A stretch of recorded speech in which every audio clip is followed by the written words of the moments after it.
Questão número 42. Davi deu origem a uma linhagem de almas que congrega lideranças para governos. Foi dedicado ao eterno Deus, tendo sua vida descrita nas sagradas escrituras, em semelhança do homem terreno, com suas lutas, pecados e dificuldades. O que o tornou diferente dos homens comuns foi sua estreita relação com Deus, caracterizada pela sua elevada confiança no Altíssimo. A alma conciliadora de Davi congregou as 12 tribos de Israel que estavam dispersas, criando a unidade do povo de Deus. Apesar de ser considerado um pecador indigno do reino, é a imagem do homem arrependido e desejoso de encontrar o caminho para a verdadeira vida e harmonia com o Deus de Israel. Davi foi o filho que gastou toda parte da herança que lhe cabia e, depois de descobrir a futilidade do pecado, desejou ardentemente voltar para a casa do Pai. Foi um homem segundo o coração de Deus. Jesus, o Messias, aborreceu os sacerdotes do seu tempo, porque andava em meio aos pecadores. Seus inimigos o acusavam de impureza espiritual, porque não compreendiam os propósitos do Eterno para as almas ligadas à casa de Davi, sendo ele mesmo o Senhor Jesus dessa descendência. Sendo filho de José, da descendência de Davi segundo a carne, não tinha vínculo com o sacerdócio que os judeus valorizavam. Isso demonstra que Deus preparava seu povo para guiar o mundo, e não o templo. Davi representa esta figura, e as almas da sua casa ainda estão sendo preparadas com objetivos semelhantes. Nos escritos de Davi encontram-se as principais profecias relacionadas à missão de Jesus, a quem ele chamava de meu Senhor. A intimidade entre Davi e o Cristo é testificada pelos salmos da sua autoria. Bem, então começamos com Davi aqui exercendo um papel especial no meio do povo de Deus, que foi o de estabelecer uma unidade das tribos. Quando o rei Saul estava desempenhando o seu ministério, ele já tinha esse ideal, essa proposta, de como rei fazer uma unidade do povo, a juntar o povo e as tribos que estavam dispersas e que não se entendiam muito bem entre si. Mas esse trabalho ele foi depois realizado por Davi. E Davi, ele era um homem comum, ele era um pastor de ovelhas que o Senhor levantou para fazer dele o rei de Israel. Por esta razão, os seus escritos, os salmos, apresentam muitas imagens ligadas à vida rural. Pastor, as ovelhas, imagens de uma relação com a vida da natureza, na natureza. Então a gente vê que os salmos têm bastante imagens ligadas ao tipo de vida que ele levava. Dizem que ele foi o homem segundo o coração de Deus, de acordo com o livro de Samuel, no capítulo 13, versículo 14. O que era o homem segundo o coração de Deus? Eu penso que é o homem natural, o homem normal, que vive uma vida cumprindo as suas obrigações e deveres, estabelecida na terra, conforme os propósitos do Criador. E é o homem que, ao tomar consciência do pecado, das coisas erradas, ele se arrepende e procura andar nos caminhos do Senhor. É também importante que a gente observe que na vida desses homens do passado, dos reis de Israel, tanto de Saul como de Davi, de Salomão, é preciso considerar o tempo que eles viviam, a época que eles estavam existindo ali, com a tarefa muito importante de manter o povo de Deus unido, unificar a nação, dar um rumo à vida deles, pacificar as tribos que estavam em conflito, e uma série de outras coisas que esses homens tinham que fazer. Era uma época muito atrasada, um tempo muito primitivo, de muita selvageria, brutalidade. Nós estamos falando de um período de 1000 anos antes de Cristo.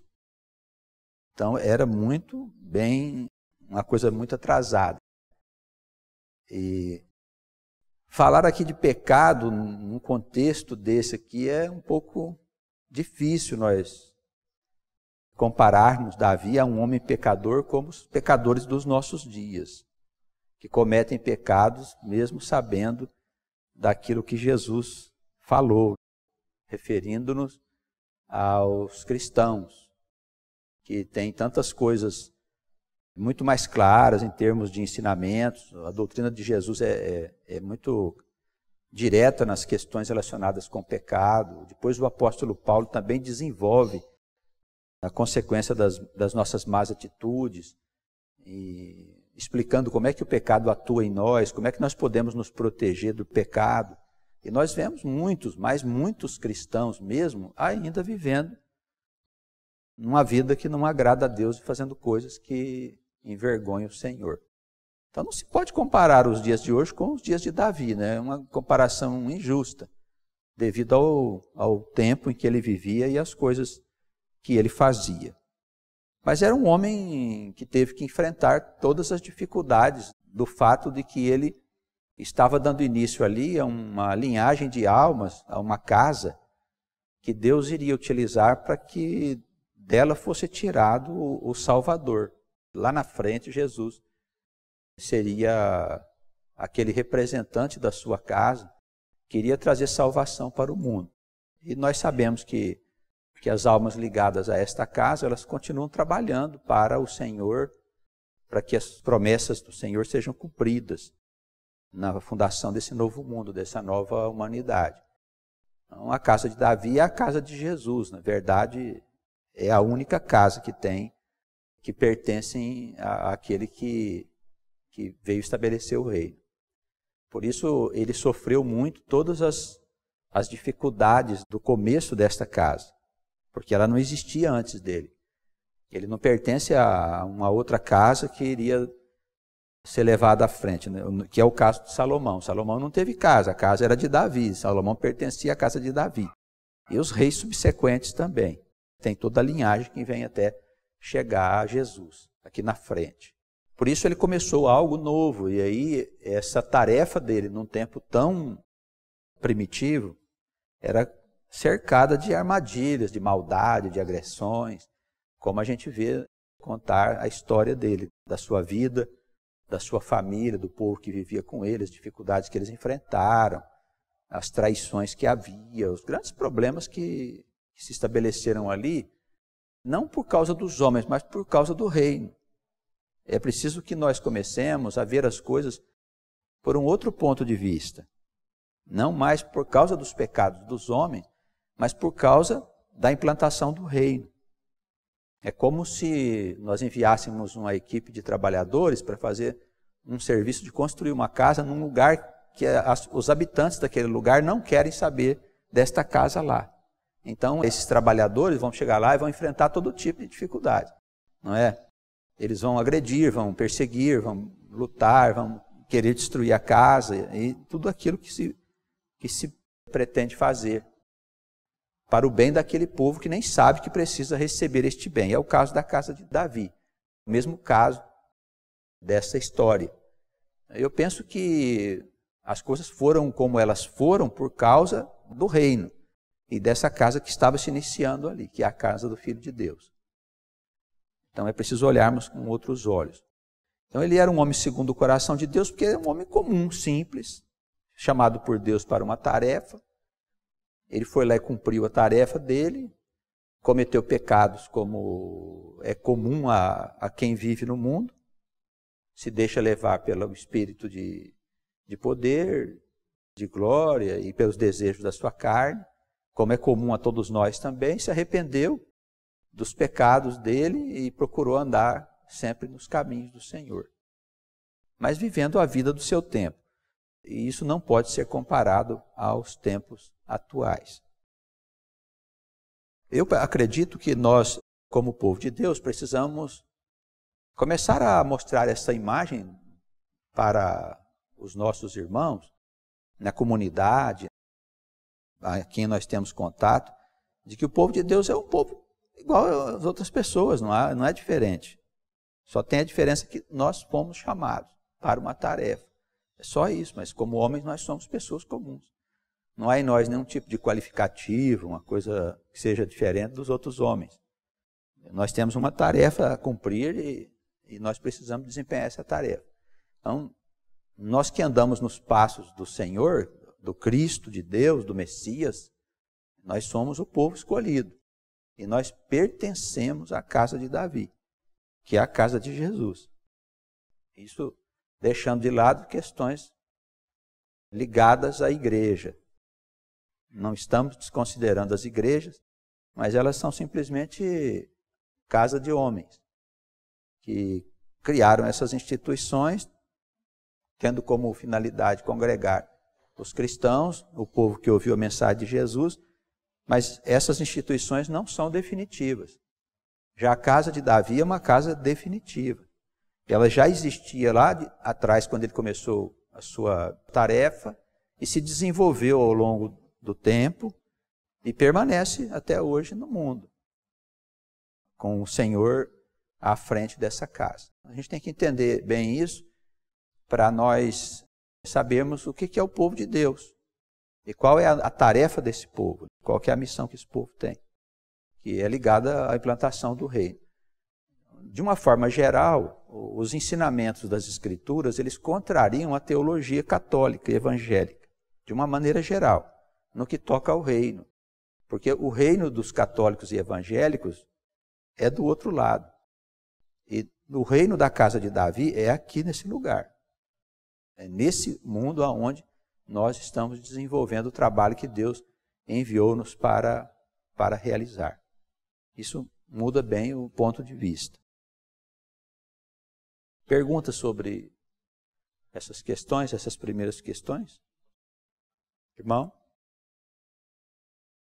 É preciso considerar que os profetas eram homens diferentes do povo comum, emissários de Deus para desempenhar missões. E Davi não era profeta, isso precisa ficar claro, ele era uma pessoa comum. E por isso a casa dele representa o povo comum, o povo simples. Ah, sim, é possível. Sim. É uma tarefa especial, tarefa difícil, complicada. Eu acredito que devido a essa importante casa que foi iniciada lá, com ele, sua família, o seu povo sofreu muito. Existem muitas coisas tristes que aconteceram na vida de Davi por causa da casa de Davi mesmo. Não por causa dele, mas por causa do que representa esse governo para o mundo, que é o governo do Cristo, do Messias. Então essas coisas não são conhecidas dos cristãos. Como eles não entendem a eternidade da alma e a alma nas suas constantes existências terrenas, no trabalho de edificar o futuro, eles não conseguem entender porque uma casa lá de trás tem a ver com o presente. Claro que tem a ver com o presente. Não só pelo Filho de Deus, que nasceu da casa de Davi, que é o Senhor Jesus, como também pelas almas envolvidas, porque não é Jesus que vai fazer o trabalho, na verdade, né? É o povo. É o povo que vai fazer, né? A família de Davi. E se diz, juntamente com todas as demais tribos, com as outras almas que compõem essa grande nação. Então, um trabalho bastante sério, muito grave. Então, a primeira coisa a considerar era que ele foi um homem escolhido entre as pessoas comuns para fundar esta casa, que seria a casa do Salvador, a casa do Filho de Deus. Esta casa estará à frente da humanidade enquanto a humanidade existir. Um outro aspecto a considerar é a natureza conciliadora da figura de Davi. Ele era um homem que sabia estabelecer a paz entre aqueles que estavam em desentendimento. Ele era uma alma que sabia conversar, tinha uma sabedoria para lidar com esses conflitos. Então foi ele o responsável pela unidade do povo. E penso que o papel dele, da casa dele, no tempo futuro, e talvez no tempo do fim, será o de manter a unidade do povo, de unir o povo e manter essa unidade, estabelecendo as bases para o mundo novo. Uma vez que o judaísmo e o cristianismo serão substituídos por uma outra realidade, vai haver uma desagregação, e aí é necessário que haja uma unificação do povo em torno de uma ideia e de lideranças que estejam em comum acordo e pensamento com essa doutrina, com esse pensamento que eu acredito está sendo revelado no mundo. Não só a nós, mas a outros também, em outros lugares, a outros homens. Então, Davi, este homem comum, era um homem que lidava com muita facilidade com a unificação do povo, com a administração de conflitos. Aqui foi colocado que ele é o filho que gastou parte da herança que lhe cabia, no sentido de dizer que ele é um homem que se arrependeu das coisas que fez de errado. Nós também temos que nos arrepender, todos nós. Aliás, isso é a base da doutrina ensinada pelo Filho de Deus, fundamenta no arrependimento dos nossos pecados e na vida nova que ele nos concede. Por isso, no diálogo com Nicodemos, ele disse que é necessário nascer de novo. Nós temos uma referência também ao fato de Jesus ser descendência carnal de Davi. Então, nós vamos ver aqui um pouquinho mais adiante que existe essa descendência de natureza carnal e a descendência espiritual. Então, nós consideramos descendência quando vem da carne. E se é a descendência segundo o Espírito, aí aplica-se a todos aqueles que, pelo Espírito, creem nas mesmas coisas que creu Abraão. Jesus era filho de Davi, segundo a carne. Era chamado de filho de Davi, segundo a descendência carnal, porque José pertencia à tribo dele. Por causa de José, que pertencia à mesma, à linhagem de Davi. A respeito da virgindade da Maria, se ela não concebeu de José, ela não pode ser descendente de Davi. Isso é uma coisa que a Igreja Católica não explica muito bem. Eles tentaram colocar Maria como descendente de Davi, mas não deu muito certo, né? A descendência por parte do pai. Então, quem era pertencente à segunda narrativa do próprio Evangelho era José. E aí entra essa história da Maria Virgem, de ela não ter dormido com José e tal. Isso tudo não passa de dogma da igreja. Então, dogmas, como eu tenho dito aos irmãos, a gente não deve discutir dogmas, porque são coisas fantasiosas. Você entra no campo do impossível. As escrituras as escrituras elas não testificam essas coisas. Não tem essa história de virgem, nem nada. O que a Escritura fala é de uma moça pura. Nem pura não é. Uma moça que ainda não tinha se casado. Mas não que ela era uma moça diferente das outras e tal. Era um espírito, uma alma, com certeza, preparada para receber o Senhor como seu filho. Mas não se segue que é a mãe de Deus. Isso. Aí tem toda essa história contada nos evangelhos. Ela gera um dogma, para nós é uma história sem valor. Os documentos bíblicos, eles não são absolutos, por várias razões. Pela razão das traduções, que nem sempre são feitas conforme o sentido correto das palavras. Então há uma série de dúvidas em certos pontos que nascem da inconsistência dos textos traduzidos. Então tem que considerar isso. E há inserções de palavras, de situações ali que deram origem aos dogmas da Igreja Católica.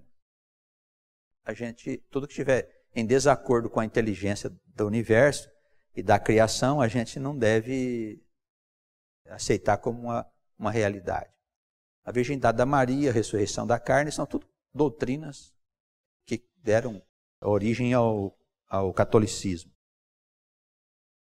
Não dá para a gente acreditar nessas coisas. Bem, a parte de dogmas, o que for dogma a gente nem discute, que é perda de tempo. Nós percebemos também aqui, segundo o texto, que os escritos de Davi, que é uma boa parte dos salmos, não são todos, mas mais da metade dos salmos é de autoria de Davi. A gente percebe que ele profetizou muitas coisas a respeito de Jesus, sobre sua morte, sobre uma série de acontecimentos que viria a envolver a vida do Salvador. Isso mostra a sua intimidade com o próprio Senhor.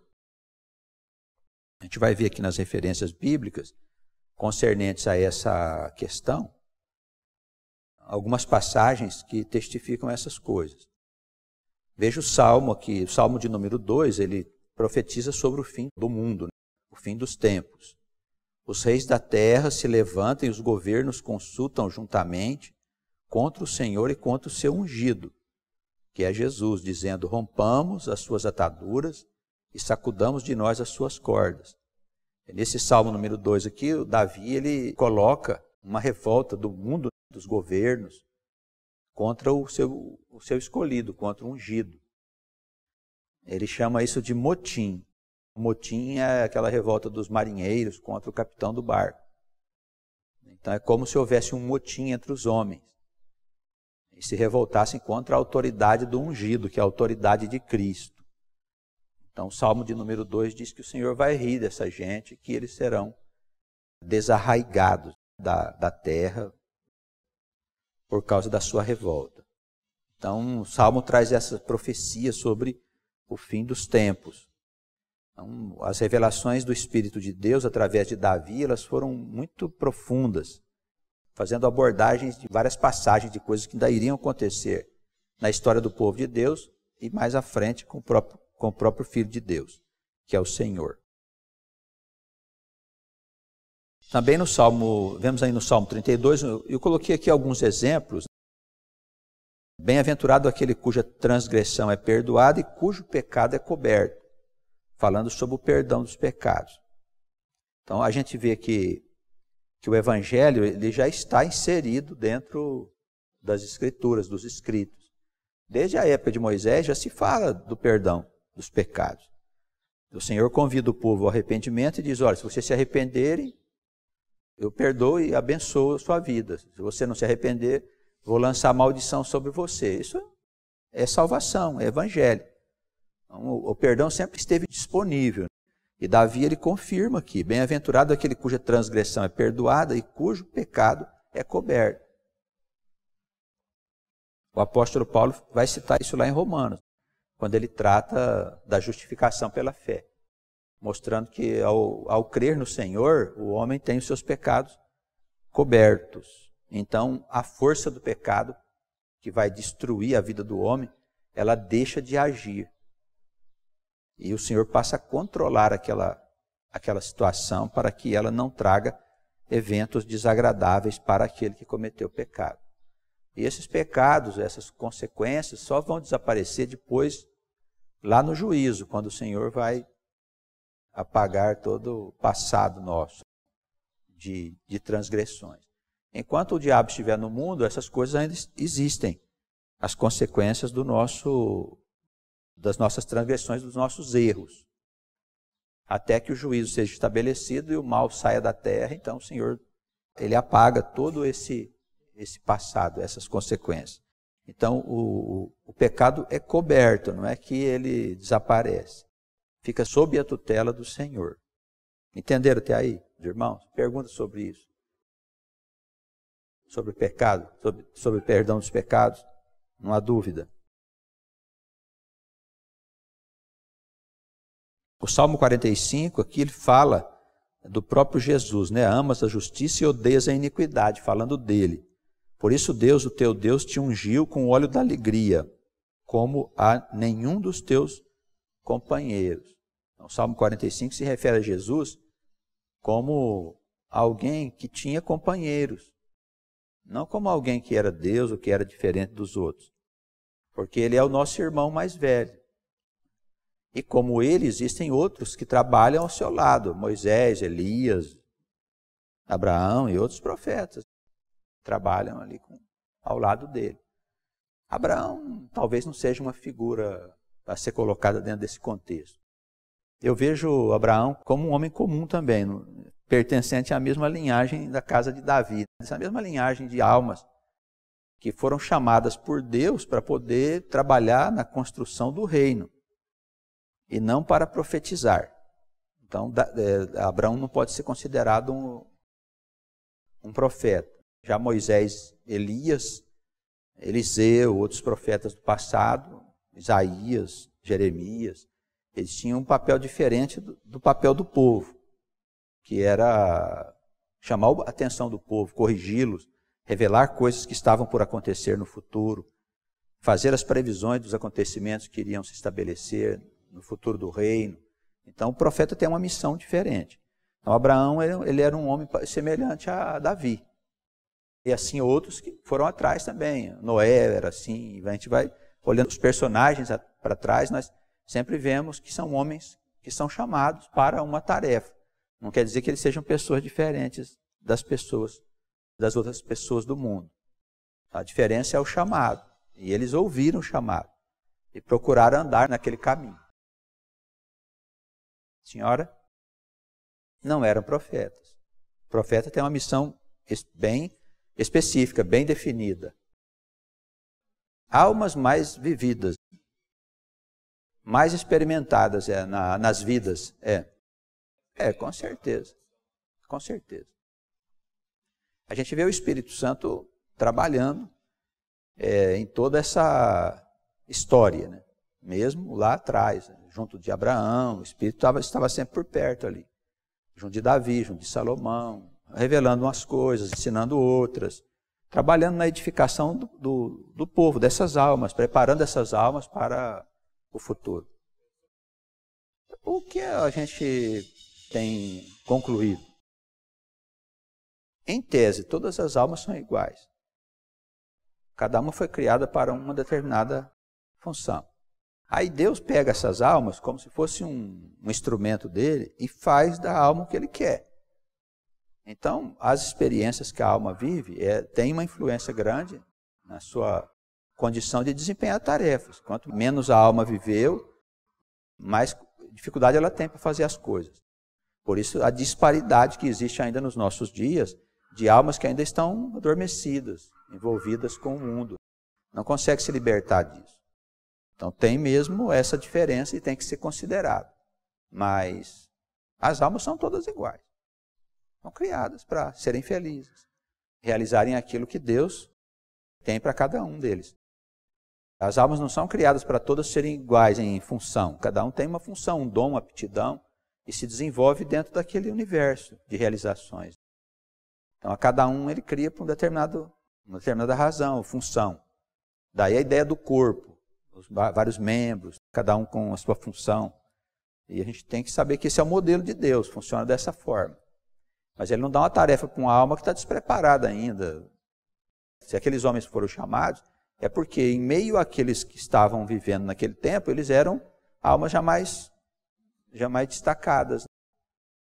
Agora, não há nem como a gente avaliar esses elementos, porque eles são espirituais, não tem como você saber quem eles eram na verdade. Então, a gente tem que tratar a coisa como o apóstolo Paulo colocou, explicando que Abraão foi justificado pela fé. Mas ele poderia já ser um homem que já tinha encontrado a sua salvação? Possivelmente sim, já era uma alma que tinha eternidade. Só que quando ele desce no mundo onde está o pecado, ele perde a eternidade. Entendeu? Ele mergulha de novo na escuridão da existência humana, que é a existência da terra.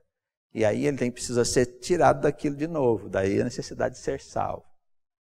Então todos nós temos essa necessidade, mesmo que a salvação já está estabelecida.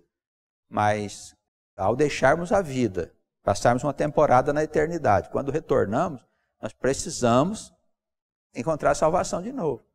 Porque o diabo ainda está no mundo. E quando a gente nasce, você perde a consciência dessa luz. Mas naturalmente você não vai se perder, naturalmente você vai para a luz. A alma vai em busca da sua natureza. Mas ela nasce na escuridão, assim como Abraão nasceu também. Abraão. Ah, sim. Se a alma está desperta, ela não volta mais para a escuridão. Mas na relatividade da vida, de um mundo que ainda está na escuridão, todo mundo que mergulha num mundo onde está... É como se mergulhasse num lago sujo. Você mergulha lá, você se suja com aquela água, embora você seja um cara limpo. Aí para você ficar bem, você tem que se lavar, não tem? É assim, é a mesma coisa. Quando nós mergulhamos na vida carnal, a gente se suja de novo com a sujeira que tem no mundo. No mundo novo não vai ter esse problema. As almas vão nascer sem essa dificuldade. Não vai haver mais a escuridão do inimigo, da ignorância na terra. Mais perguntas sobre esse tema? Oi? Eu acho que o apóstolo Paulo já está dentro de um outro universo. Depois que Jesus veio no mundo, ele estabeleceu o sacerdócio natural, através da concessão do Espírito a todas as pessoas. Porque o Espírito só manifestava nos profetas. Entendeu? Jesus entregou essa manifestação a todo o seu povo. Então, a partir desse ponto, as pessoas falavam pelo Espírito, recebia revelação pelo Espírito. Era diferente dos profetas. Os profetas traziam mensagens de Deus para orientar o povo, para repreender o povo. Os profetas eram como guias do povo, num tempo em que havia essa necessidade. A missão é diferente. Então, Paulo já situa dentro do universo apostólico. O apostolado já é de acesso de todas as pessoas a esse universo. Então, através do apostolado, uma pessoa pode profetizar, mas não quer dizer que ela é profeta. Tem só o espírito de profecia. O espírito de profecia pertence ao Espírito de Deus, não pertence a nós. Entendeu? Não, por isso não somos profetas, não temos uma missão. Agora, nós poderemos ter profetas entre nós? Pode. Deus pode enviar profetas nesse tempo do fim do mundo, quando haverá um grande transtorno. Pode ser que os profetas voltem a aparecer. Eu acredito que sim. Eles vão ser como guias do povo. Há muitos lugares no mundo onde o Espírito precisa de ter líderes, homens que possam guiar o povo. Então, eu penso que sim, no final dos tempos, eles podem voltar a estar no meio do povo. Eu penso. Irmão, salvo engano, eu penso que na estrutura da Nova Jerusalém, por exemplo, não tem o nome dos profetas. Tem das 144 mil testemunhas, eles podem até estar no meio delas. E os apóstolos do Senhor, que pertence a, vamos dizer assim, esse grupo de almas que sustenta a nova civilização, o novo mundo. Por isso que eu acredito que os profetas, eles pertencem a uma outra esfera, trabalho, de manifestações. Eu acho que os profetas estão dentro de um outro universo. Muito bem, vamos olhar mais aqui algumas passagens.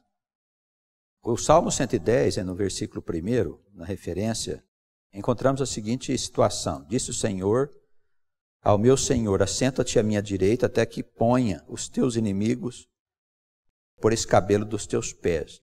Então, essa aqui é uma profecia que fala do reino messiânico, dizendo que Jesus foi chamado aos céus para ficar à direita do Pai, até que os inimigos dele fossem separados e colocados sob os seus pés, como estrado dos seus pés. Escabelo é como estrado dos pés onde se coloca o pé no templo. É uma profecia que fala do reino. Nós vemos aí que todas essas passagens são salmos tratando do reino, tratando do Messias, tratando do futuro dessa humanidade. Então, a tarefa de Davi teve uma importância muito grande.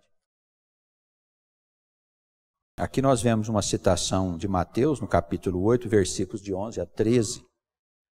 Eu vos digo que muitos virão do Oriente e do Ocidente a sentar-se-ão à mesa com Abraão, Isaque e Jacó no reino dos céus. E os filhos do reino serão lançados nas trevas exteriores. Ali haverá pranto e ranger de dentes. Então Jesus disse ao centurião, vai e como creste seja feito. E naquela mesma hora o seu criado sarou, uma passagem que está no Evangelho segundo Mateus, em que ele faz referências aqui ao reino de Deus, ao que vai ser estabelecido. Então, nessa nova maneira de nós interpretarmos as Escrituras, onde é que vai estar a mesa de Abraão, Isaque e Jacó? Não pode estar no céu. Tem que estar aqui, ué. Ele está dizendo, muitos virão do Oriente, do Ocidente. Não quer dizer que virão para o céu. Não tem essa ideia de que eles virão e vão para o céu. Isso não existe. Essa passagem testifica que o reino de Deus é na terra, não é no céu. O reino de Deus é estabelecido aqui. Esses filhos do reino também aí, eu achei que a tradução foi bastante infeliz. Porque se está falando do reino dos céus, você não pode usar a mesma palavra para poder condenar o sujeito às trevas exteriores. Então, filhos de quem? Filhos do iníquo, de Satanás, das trevas. Mas não filho do reino. Não está falando do reino de céus aqui em cima. Achei que a tradução nesse caso foi bastante infeliz. Então, de que reino que se estaria falando? Que vão ser lançados nas trevas exteriores? Só pode ser os maus, os iníquos, os pecadores, aqueles que resistirem ao Senhor até o fim. Possivelmente é isso que está se falando.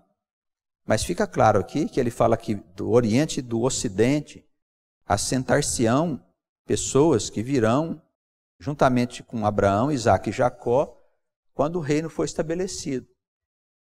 Então, ainda uma vez, fica a nós a ideia de que o povo de Deus está espalhado em todos os lugares. Eles virão nesse tempo para sentar-se na mesma mesa dos patriarcas. E esses aqui, que são Isaque, Jacó e Abraão, é a mesma linhagem de homens comuns chamados para uma tarefa. Eles não são profetas, eram pessoas chamadas. Isso faz uma diferença grande, tá bem? Porque nós não somos profetas, nós somos pessoas chamadas para o reino. E que isso fique claro. Para nós tirarmos da nossa cabeça a ideia de que somos especiais, somos diferentes dos outros irmãos, das outras pessoas. Não, nós só fomos chamados para uma tarefa, como foram chamados os nossos amados do passado, os nossos irmãos. Bem, perguntas sobre isso?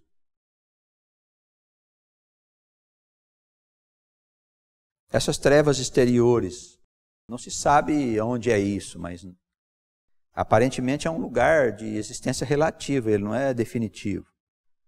Os céus permanecerão até o fim da eternidade, assim como a criação, até que termine o ciclo criativo. Mas as trevas exteriores não, elas serão destruídas na época do juízo. Então ela não é real, na verdade. Né? Os infernos e a morte, embora a alma fique nessa situação depois da vida física, depois da morte do corpo, os desobedientes, os indiferentes, podem ficar na região da morte ou ir para as regiões infernais. Mas esses lugares não são lugares criados por Deus. Eles existem por causa do grande atraso das almas que vivem aqui nesse mundo, nesse lugar. Entendemos até aí? Então essas trevas exteriores não é um lugar que foi criado para jogar lá as almas. Ali haverá pranto, ranger de dentes e tal. Isso é uma coisa ligada ao juízo. É fora da terra, mas ao mesmo tempo é ligada à terra. As almas que vão para as regiões purgatoriais ou para a região da morte, elas permanecem ali tendo uma certa relação com a vida que elas tiveram. Como o coração delas não estava no céu, elas acabaram ficando por aqui mesmo, envolvidas com as coisas da vida terrena e num estado semelhante a um pesadelo, uma coisa que a alma vê que está ali acordada, mas ela não tem vida. Ela não tem como comer, não tem como beber. Né? A alma que vive na região da morte, elas passam por grande sofrimento. Pois não, Bob? Não, na Nova Jerusalém, no mundo novo. Quando chegar o reino. Quando chegar o reino, o mundo novo já estabeleceu. E aí começa a nova fase, a nova era, o novo mundo. Na volta do Senhor. A volta do Senhor não vai ser uma coisa física. Isso precisa ficar claro, ele mesmo diz. Se ouvirdes falar que eu estou nesse ou naquele lugar, num ou no outro lugar, não acrediteis, porque o reino de Deus não vem com aparências exteriores. Ele está entre vós, então é uma coisa que vai ser estabelecida. É um estado de espírito que vai ser estabelecido no coração dos homens, é a chegada do reino.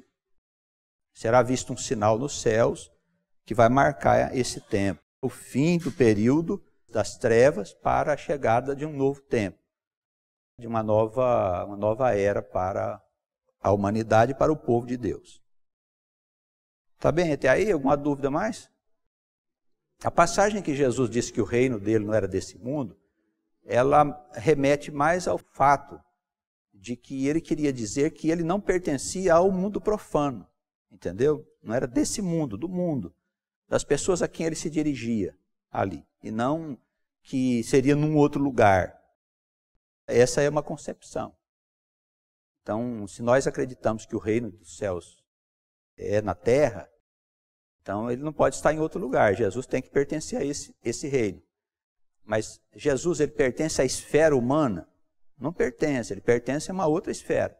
A tarefa que ele desempenha é diferente da tarefa de qualquer outro profeta. Então, ele é diferente de todos os demais profetas.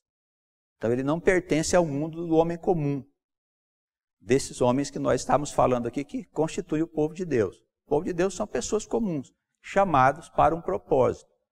Não são pessoas diferentes. São diferentes apenas porque Deus chamou essas pessoas para uma tarefa. Então, Jesus não pertence a essa esfera de coisas. Ele não tem as necessidades que nós temos de casar, viver, construir, trabalhar. Ele pertence mesmo a um outro mundo, a uma outra esfera de atividades na própria criação. Funciona assim. Então, nós temos que ver também a questão da tradução. Se nesse ponto as coisas foram bem colocadas. Se ele disse mesmo isso, com essas letras. Há graves problemas de tradução.